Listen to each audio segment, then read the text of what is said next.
Hey, it's Matthew Cudmore, and welcome to Story Behind the Stone, a show where we talk service, sacrifice, and story. This July marks a massive milestone in our collective history. It's the 110th anniversary of the Battle of the Somme, a campaign synonymous with the sheer scale and tragedy of the First World War. But how do we keep those memories alive when the generation that lived them has gone? For over a century, the Commonwealth War Graves Commission, the CWGC, has set the standard for remembrance, caring for the graves and memorials of over 1.7 million Commonwealth service members across more than 150 countries. If you've ever looked at a war grave and wondered who that person was, how they're found today, and why their story still matters 110 years later, this is an episode that you can't afford to miss. To help us dive into that history and the incredible ongoing commemoration work happening right now, we are honored to welcome Lynelle Howson, historian for the Commonwealth War Graves Commission. Lynelle, welcome to the show. Thank you very much for having me, Matthew. Lynelle, it's such a pleasure to have you on the show today. And before we go back in time to 1916, 110 years ago, let's start with you. What first drew you to the field of history, and what's motivating you to dedicate your career to this work? Well, I grew up in a house that loved books and the past. So, in a way, I inherited my interest. As far as I can remember, I've been interested in stories about people in conflict during times of conflict. I remember very clearly really enjoying a book about Joan of Arc very shortly after I learned to read myself. And so I've never really left the history of conflict behind. No matter what I've been doing for work or for study, there's always been an aspect of warfare that has held my interest. As a historian with the CWGC, if there is a typical day, what does that look like for you, and what could it possibly involve? It is a joy of the job that I have that it kind of isn't a typical day. Let me try. A typical day would probably involve fielding some questions I just didn't expect, either from my colleagues or from people outside the organization. If it's a really good day, it is a day where I can go to one of our sites and speak to people about the site and about the people we commemorate there. Usually a day will have something to do with our online stories portal where people can tell us the stories of people we commemorate. That's called Forevermore, Stories of the Fallen. And there's usually some office banter, it has to be said. I mean, currently there's the World Cup football, and a typical day has to include just a little bit of that. For listeners who might not know the commission, can you give us a brief overview of the scale of the work and why its mission continues today? The Commonwealth War Graves Commission began as the Imperial War Graves Commission, and it began with a charter that was issued by the King, making it a royal chartered organization. That happened in May 1917 during the First World War. And the commission was created to ensure that the servicemen and women who were losing their lives in the First World War, as it is now called, would be remembered by name forever, that their graves would be cared for or their names would be reflected on memorials, that we would create and maintain perpetual places of commemoration for those brave people from all over the empire and outside it that had made the ultimate sacrifice in service of their countries. So let's take ourselves back 110 years. What was going on in 1916, and how did the Somme become a focal point for the Western Front? First World War began in the summer of 1914, and the British Army, quite a small army at the time, went over the Channel to France and Belgium, but also began operations all over the world against the forces of the German Empire where they found them. Thinking about the Western Front, which is where the Somme is, the British Army were in Belgium and in France from the autumn of 1914. By the summer of 1916, they've almost been there for 2 years. They've expanded the army a great deal. And as of the end of 1915, a big joint offensive had been agreed between the British and the French to occur in France, where their lines met in the area of the River Somme in northern France. And that's where we find ourselves in June, July of 1916, 110 years ago, right now. An incredibly large offensive was planned. The French portion of the offensive was going to be bigger than the British portion. But unfortunately, of course, there's an enemy to contend with at the time, the forces of Germany, and they had their own ideas. And the Germans began an offensive near the French town of Verdun. Again, one of the most evocative place names in the history of the First World War, particularly for France.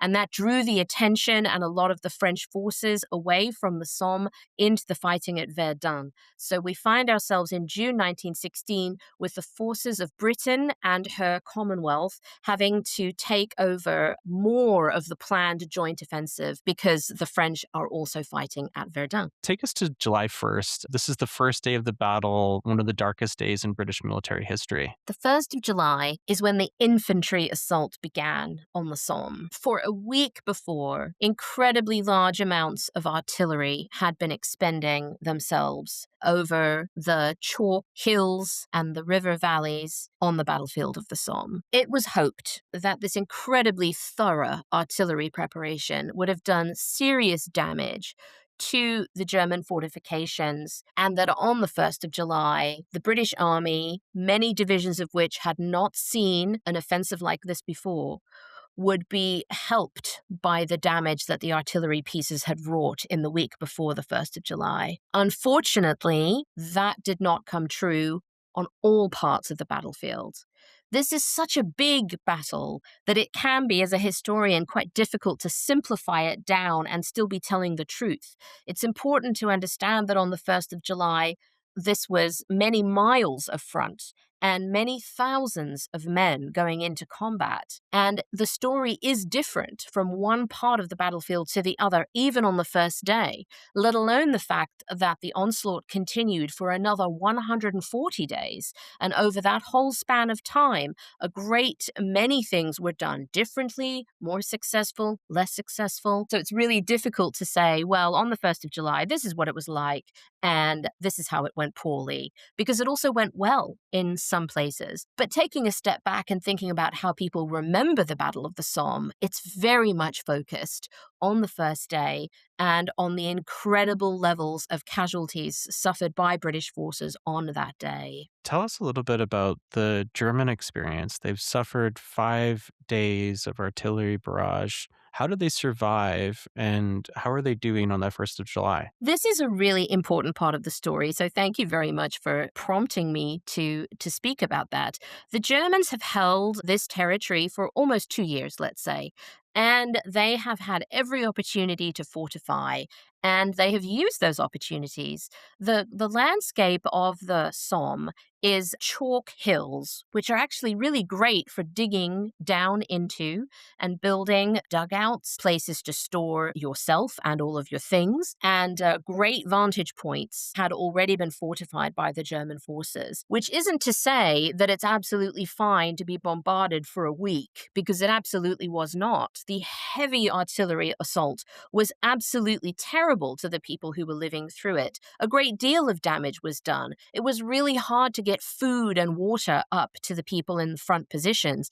I'm sure they were all very, very happy to have the big artillery onslaught ended. However, many of them were perfectly fine. They had survived, their gun positions had survived, their stockpiles of ammunition had survived, and unfortunately, for many, many thousands of the British men ready to go into battle at about 7:30 in the morning on the 1st of July, they were going to be faced with plenty of German machine guns, German artillery positions, and German soldiers with perfectly functioning weapons and plenty to shoot at them. If you read some of the tales of people who survived and then wrote about the war later, the sound of being trapped under that artillery barrage was really terrible, but it didn't do what it was hoped that it would do in part of the line. And there were plenty of German defenders in these really prime positions still ready to defend those positions as they had been asked to do. From the British side, I've heard them described as the PALS battalions. What were those, and why was that such a significant concept? If we think through how you might encourage a large number of people to volunteer for service in the army, something they'd not considered doing before, the idea of coming along with your friends, with your pals, with people you're already connected to in your community, is a pretty powerful enticement. You could always have gone and joined the army with your friends, but there would have been no guarantee that you would have ended up in precisely the same unit and serving together. So the idea that we now call the pals battalions was all wrapped up in how to encourage large numbers of men to enlist voluntarily, because the British Army was a small, volunteer but professional force before the war and knew they had to get much, much bigger. And in fairness, tens of thousands of men did come and sign up for service in August and September of 1914. But the PALS battalions did allow people to come in from their football clubs, from their places of work, and all serve in the same battalion together. A battalion is no bigger than 10,000, usually more around the 800 mark. Later in the war, they're much smaller. Just for a second, thinking about the American Civil War in the 1860s, it was very common then for groups of men from a particular town or village to all be serving in the same company or in the same regiment. And unfortunately, the story there is the story that was echoed with the experience of some of the PALS battalions on the Somme, especially on the 1st of July, which is that while it might entice people to all come and join up together, the effect that it has if something goes wrong for the battalion in question on the people back home, who are likewise all connected to this particular group of 700 or 800 young men, that's the point that gives you pause. So while it sounds like a positive and good idea for encouraging people to bring their community into the army, the very sad fact is that if that community then goes into fire and very few of them come back out at the end of the day, all of that terrible news is going back to small individual communities back at home. And it's really understandable why communities that were affected in that way still really think about the first day of July and the incredible losses that their factories and their football clubs and their streets suffered on that day, accidentally created through this idea of encouraging people to join up with their pals. When you think about the Somme, is there a face or a story that comes to mind that's resonated with you? Well, since you were just asking me about the PALS battalions, the northern sector of the battlefield is a place that is really connected with the memories of some particular PALS battalions. Young men who joined up together from northern industrial cities and then saw their first action together on the 1st of July, and unfortunately can still be visited together. Unfortunately, because they all died, but fortunately, we can go visit them together in the beautiful cemeteries that are created right along the line of their assault on the morning of 1 July. If you go into our cemetery that's called Serre Road Number 1, many of the young men buried in there came from the 31st Division of the British Army, which was a new army formation made up largely of PALs. PALs from the north of England, pitmen from Leeds, Barnsley, clerical workers from businesses in Sheffield, and other young men from Bradford, from Durham, from Accrington. And one of them in particular, Private Horace Isles, is buried in this cemetery, and he was a member of the Leeds PALs. And I love to think about him because he received a letter from his sister in July, which she had clearly written at the end of June without having had any news from Horace. And this is what his sister wrote. We did hear that they were fetching everyone back from France who was under 19. For goodness sake, Horace, tell them how old you are. I am sure they will send you back if they know you are only 16. You have seen quite enough now. Just chuck it up and try to get back. You won't fare no worse for it. If you don't do it now, you will come back in bits, and we want the whole of you. And that's from his loving sister Florrie. Unfortunately, before that letter reached him, he had already been killed with many of his Leeds pals. And when I can, I like to go and stand at his headstone there in Serre Road Number 1. And I like to think about his brothers and sisters and how their lives were changed by the fact that he went and he did his best and he died. And I like to visit on their behalf in a way, because there's none of them left to visit him now. But I can go and I can look at the letter from his sister Florrie and I can think about him and his family for a few minutes. So thinking of the Pal story, it's usually Horace Isles that comes back to me. You've done research into the inscriptions on the headstones. What's driven that research and what have you found? One of the incredibly wonderful things about the estate, the historic estate that the Commonwealth War Graves Commission looks after, is that it was decided that there was going to be space on our markers for an inscription or an epitaph, if you like, that would be written in by the next of kin of the person commemorated. Not all of our markers have them. Only some families had the opportunity or chose to take the opportunity to write them. But they are one of the most wonderful aspects of visiting any of our sites is to be able to stand by someone's grave and maybe get a little bit of insight into who they were or into who their families were and into what they meant to people who have left behind. I never get tired of reading personal inscriptions. And I had to think about this, knowing that if I talked to you, Matthew, you would probably ask me about them. A few years ago, I was working specifically on the topic of mothers and their relationship with and communication with the War Graves Commission. And I found the most incredible inscription on a grave of an Australian on the Somme in a cemetery called Pozières British Cemetery. Any Australians listening will immediately know the meaning of the word Pozières for the Australian experience on the Somme. And he was killed on the first day, I think, of the Australian involvement in that part of the battle. And this is what his mother asked for his headstone to say: "No shot can strike me in the heart, for I left that with you, mother." I wonder if he wrote that to his mother in life, in a letter from the battlefield. I wonder if she imagined him having written or said that.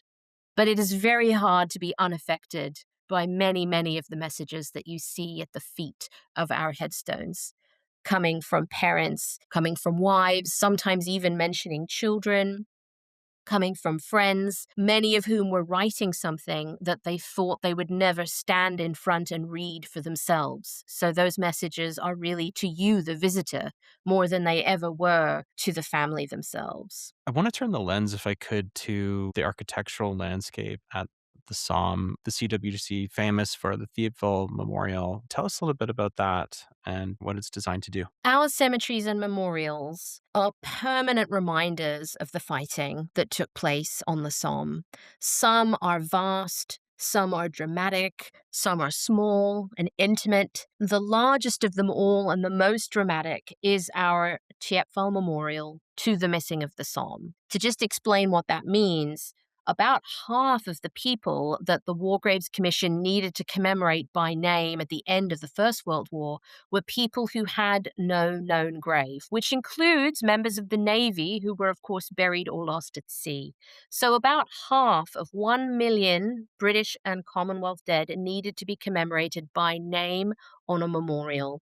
And the Thiepval Memorial, with 72,000 names, is our largest point of commemoration for those who died on the Somme and that need to be remembered by name. It's just under the ridgeline at an incredibly important part of the old battlefields, what was the village of Thiepval, and is between two very strong points in the original German front line of the 1st of July. The trees that surround it are now much bigger than the architect really probably would have envisioned when he designed it 100 years ago, but it is incredible, and it really stands sentinel over the whole of the Somme battlefield. And it is an incredible place to visit. If you were only going to go to the Somme to see one thing, it would have to be the Thiepval Memorial before you went to any of the other cemeteries. Although there is a cemetery with the Thiepval Memorial, there's a cemetery just down the slope called the Anglo-French Cemetery. And this cemetery is designed to remind people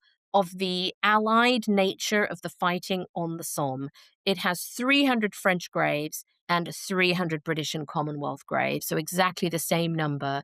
And it's there to attest to them fighting side by side in the Battle of the Somme. You were mentioning Serre Road number one, Serre Road number two. There's thousands of graves in those cemeteries that are marked with the phrase known unto God. And I think this is such a fascinating aspect of the work that the Commission continues to do, which is participating in modern forensic recovery work. What is the Commission's role in helping to identify and bury these soldiers who may have been identified all these decades later? It's such a fascinating part of our work that has continued from the beginning of the organization right through into today and will continue in the future. We work in partnership with our member governments to identify remains when remains are found, and also to deal with not identifications, but we call them rededications, which is the identifying using documentary evidence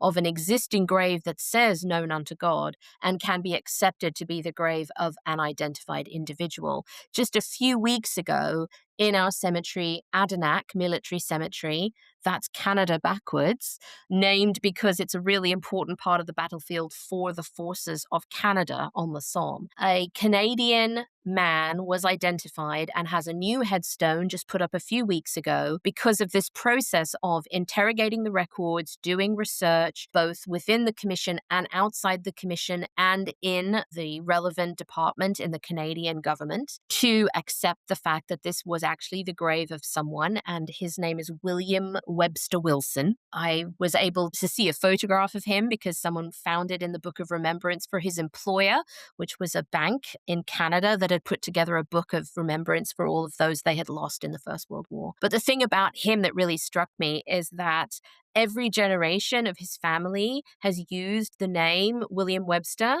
in a generation of children to remember the person that they had lost and truly lost, because he was on a memorial to the missing. Nobody knew what had happened to him except for the day that he had died and that he was missing in action. It's really wonderful to be able to sometimes turn headstones that say known unto God into named people that we now know are in those graves. In terms of recoveries of remains, the Commission is involved in France when human remains are found in what are considered to be the old battlefields. We're asked to help extract those remains. When it's obvious that they are remains that date from the war, they stay in our care. We try to figure out whether we can tell to which member government they might belong: Canadian uniform, Australian uniform, British insignia, things like that. And then we involve the relevant authorities in terms of deciding what's possible to identify. Can we go out to relatives? Is there enough evidence to help make those sorts of decisions? Where it's possible to identify them, of course, they'll be buried with a headstone that has their name. But many, many, many people who are found now, more than 100 years after the beginning of the First World War, it's impossible to identify them. And so they go into a grave, usually in a very near cemetery to where they have been found, with the idea that hopefully that is bringing them back together with other people that they would have been together with in life. They'll receive a headstone with those immortal words, known unto God. Those were written by Rudyard Kipling. Rudyard Kipling, the great famous author and poet and the original wordsmith for the War Graves Commission. Not only was he a man gifted with words, who helped the Commission a lot, both publicly and behind the scenes, with how the Commission's work was explained, with what people read about it, but also with words you still see in our cemeteries today. Dedications on memorials, the words on the stone of remembrance that you find in our larger sites that really encapsulate the spirit of the work of the Commission, which is their name liveth forevermore. But he also lost a child in the First World War. And I mean lost, as in he went into action and he never came back. He is one of the missing, or at least he was one of the missing for the rest of Rudyard Kipling's life. So when Rudyard Kipling saw the designs for potential headstones to go over the graves of people that had been unidentified, he did not like the use of the word unidentified or unknown. And he said, they aren't unknown. They're known unto God. And so that's why our headstones for people who we've not been able to identify have those words. It's a direct link to Rudyard Kipling, who was himself a bereaved father when he did his work for the War Graves Commission. This July, it marks the 110th anniversary of the Somme. Can you give us a preview of what folks can look forward to and how they can join in, whether it's in person or in virtually. Anything that the Commission is involved with or has heard about and is helping to spread the word on can be found on our website. If you come to CWGC.org, there will be a dedicated section that's going to point your attention towards things Somme 110. There will be a large commemorative ceremony on the 1st of July at Thiepval Memorial, and more information about that is available on our website. I know that the commune in the area, the French commune, are doing a lot of small and large events and happenings to mark the 110th anniversary. If you're going to be there, I would definitely suggest having a look at what the French are offering. It's not just our events that are going on. We provide the stage in our cemeteries and at our memorials, which many, many organizations, groups, and private individuals use. I'd really recommend, if people can't visit now, it's great that it's a special round number year, but any time is a good time to visit the battlefields if you're interested in them. Our cemeteries and memorials are always open. They always look as well as it's possible for them to look under the circumstances. If you go in February, it will look different to going in July. And we just really want to encourage people to have a look around wherever they are in the world and see if there's a Commonwealth War Graves Commission cemetery or memorial that they could drop in and visit. See some of the men and women that we commemorate. Have a look online at Forevermore, our stories portal, to discover the stories of some of those we commemorate. Please consider adding a story if there is anyone we commemorate that you know about or could find out about. We would love to have more information about any of them 1.7 million men and women that we commemorate.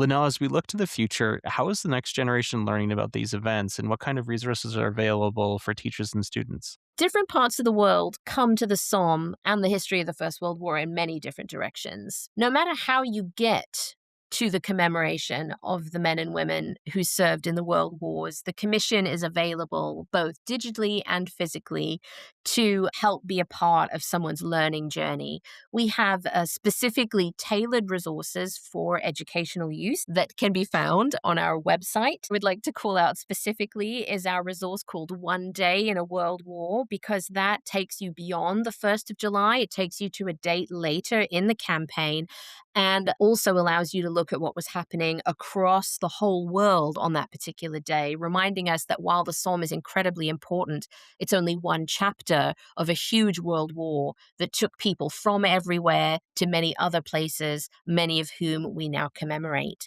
The other one I wanted to mention is specifically Somme related. We have something new out that talks about the service of J.R.R. Tolkien, which some of you will have heard of thanks to his work on novels like Lord of the Rings. And I'm sure any of you who have read or watched the Peter Jackson Lord of the Rings and know anything about the First World War on the Western Front can probably start to draw parallels quickly between how they imagine service on the Western Front might affect the imagination of such a creative and gifted writer. So it's really fascinating to have a look at the Somme through the lens of Tolkien and his friends. So his very close friends from school, of course, also caught up in the conflagration and also served, and of course, some of whom died. For our listeners who are moved by this work and want to take action, how can they support the Commission and also the Commonwealth War Graves Foundation? The Commonwealth War Graves Commission is funded for our physical cemetery and memorial work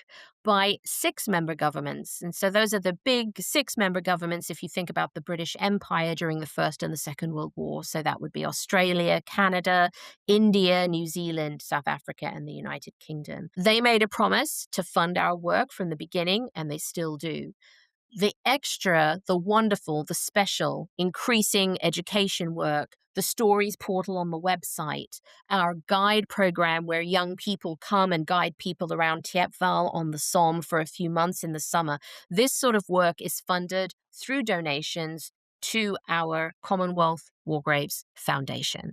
This is a way that you can support our work directly. You can join the foundation, you can make a donation. If you live in a place where it's possible to volunteer for us, check the website. Then you can volunteer to support us both physically, but also online. For instance, I have a lovely group of research volunteers who don't have to be in any particular part of the world, and they're able to help us with some of the work that we do in the background for interpretation and for storytelling.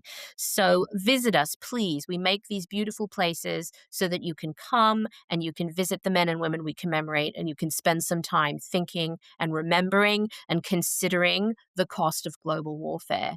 But also you can visit online, and yes, you can support us through our foundation. When someone's considering a visit to the Somme, what are some of those sites that they should be checking out? Oh, this is actually such a hard question. It's a bit like asking people about favorite children or asking people who like books, favorite books, but I will do my best. Obviously, you have got to go to the Thiepval Memorial, the heart of the commemoration of the Battle of the Somme. But beyond that, I would suggest you go to some of the bigger ones and also some of the smaller ones. So I would consider going to Serre Road number 2, which is our largest cemetery on the former battlefields of the Somme. Many of the people buried there have the headstones that say known unto God. But there's a really interesting small part of original burials in the heart of the cemetery that was made much larger after the war. And I really like that combination of original wartime burials then developed into a beautiful architecturally significant site after the war. So Serre Road number 2. If you're interested in the end of the battle, so the fighting through October and November, go down into the valley of the Ancre River, which is much more important actually for the British and Commonwealth troops than the Somme. The Somme was more in the French sector. So down by the Ancre River, there's a beautiful cemetery called Ancre British Cemetery, where there are many, many graves of men from the Royal Naval Division who died right near the end of the Great Offensive on the Somme in November 1916. And then, wow, there's so many to choose from. I would head south down to the Horseshoe of Woods, famous for the fighting in July, August, and September, so late July, August, and September, and go to somewhere like Danzig Alley British Cemetery has an incredible viewpoint, a successfully taken objective on the 1st of July, which then gives you the view down into that Horseshoe of Woods where the fighting would stay for the next many weeks. And then Caterpillar Valley. Ooh, yes. Caterpillar Valley Cemetery has one of the memorials to the missing for the New Zealand troops, reminding people that this is not a British battle by itself. There are representatives there, forces there from all the rest of our member governments. And Caterpillar Valley, again, is a place to think about that part of the battle in July, August, and September. And then I think you have to pick a small one. On the way to Caterpillar Valley, there's one called Quarry Cemetery, Montauban, which is small and hidden and just reminds you that of the men at the time that were using every form of cover that the battlefield might offer. And in that little cemetery, you'll be able to see people that were doing artillery observation, and some of those sides of the war are down there in Quarry. But honestly, get there, give yourself a day, 2 days, 3 days, consider a bicycle, maybe more than a car to really immerse yourself in the landscape, pick some little ones, pick some medium-sized ones, and of course, the Queen looking over all of them is Lutchen's incredible Thiepval Memorial. Lynelle Howson, historian for the Commonwealth War Graves Commission, thank you so much for coming on the show and for everything that you and your team do to keep these memories alive for generations to come. Thanks again for coming on the show. Thank you very much for having me, Matthew.